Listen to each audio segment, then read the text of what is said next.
Diet कर रहे हैं, वजन कम कर रहे हैं, डाइट से बाहर आ रहे हैं, वापस वेट बढ़ा रहे हैं, वापस कम कर रहे हैं, वापस बढ़ा रहे हैं, मतलब बेसिकली ऐसे वेव बन रही है आपकी और कुछ नहीं हो रहा है। इसका फायदा आपको कुछ नहीं हो रहा है, इसका नुकसान ही नुकसान आपको हो रहा है, क्योंकि जो बॉडी फैट या जो बॉडी वेट आपने कम किया था वो कम तो हो गया है, लेकिन आप वापस वेट जब बढ़ा रहे हैं तो बॉडी वेट के साथ साथ एक्स्ट्रा बॉडी फैट भी आ रहा है आपका। तो that is not a sensible approach, क्योंकि मैं ये मानता हूँ कि 5 किलो कम कर लो, लेकिन you better keep it off. Reducing less weight is better than reducing a lot of weight and gaining it back and gaining some more. तो फायदा आपका कुछ है नहीं। तो योयो डाइटिंग से बचने के लिए सॉल्यूशन क्या है? सबसे पहली चीज, स्लोली डाइट करो।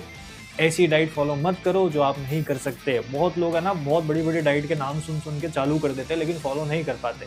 अगर आपसे नहीं होता है तो आप बेसिक सा खाना जो घर का चल रहा है उसको ही कम कर दो। तेल घी थोड़ा कम खाओ, आप बाहर का खाना मत खाओ, और एक्स्ट्रा कोल्ड ड्रिंक या बेवरेजेस आप पी रहे हो वो मत खाओ कुछ टाइम के लिए।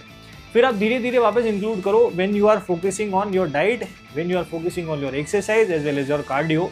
सब चीज़ों पे एक्सटर्नली फोकस कर रहे हो तो धीरे धीरे आप खाना बढ़ा भी सकते हैं, बट मेक श्योर कि you are eating healthy enough to stay in shape. Second चीज़ आप ये कर सकते हो योयो डाइटिंग से बचने के लिए, आप डाइट स्लोली करो, लेकिन आप गोल्स जो है वो लॉन्ग टर्म सेट करो और गोल्स पे फोकस करो। ऐसा नहीं है कि आपने एक दिन छोड़ दिया, एक दिन डाइट नहीं हुई और बस कल से तो खत्म ही कर देंगे, हम तो आग लगा देंगे, ये भी खा लूंगा वो भी खा लूंगा। एक दिन डाइट नहीं हुई, छोड़ो उसको, रात गई बात गई। आज डाइट नहीं हुई, कोई बात नहीं, कल से आप डाइट करो 10 दिन के लिए, वो कंपनसेट हो जाएगा, क्योंकि आप 100% कर सकते हो।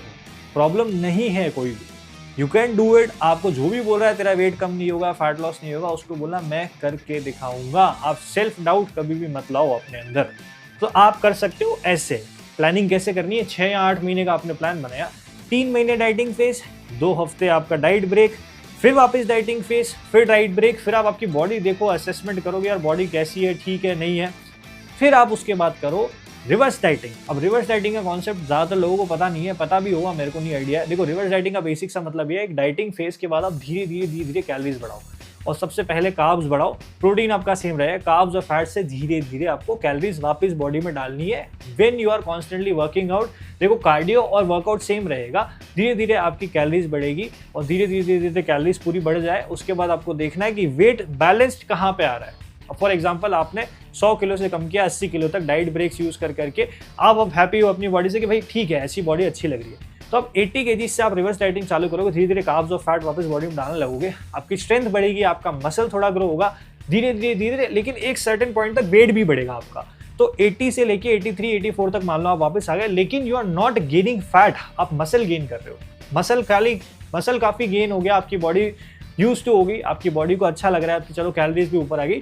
फिर आप धीरे धीरे कार्डियो कम कर सकते हो इफ यू वांट। अगर पर्सनली आप चाहते हो लाइफ टाइम कार्डियो करना, इट्स योर चॉइस, बट आप कार्डियो धीरे धीरे कम कर सकते हो। सो इस तरीके से आप योयो डाइटिंग से बच के आप सॉल्यूशन निकाल सकते हो। क्या सॉल्यूशन है? डाइट करना, ब्रेक लेना, डाइट करना, ब्रेक लेना, उसके बाद रिवर्स डाइटिंग करना, और एक हैप्पी बॉडी वेट और फैट परसेंटेज तक पहुंचना, और मसल लेवल तक पहुंचना, उसको मेंटेन करना life time. So this was it, thank you for watching, I will see in the next one. I hope आपको वीडियो पसंद आई होगी।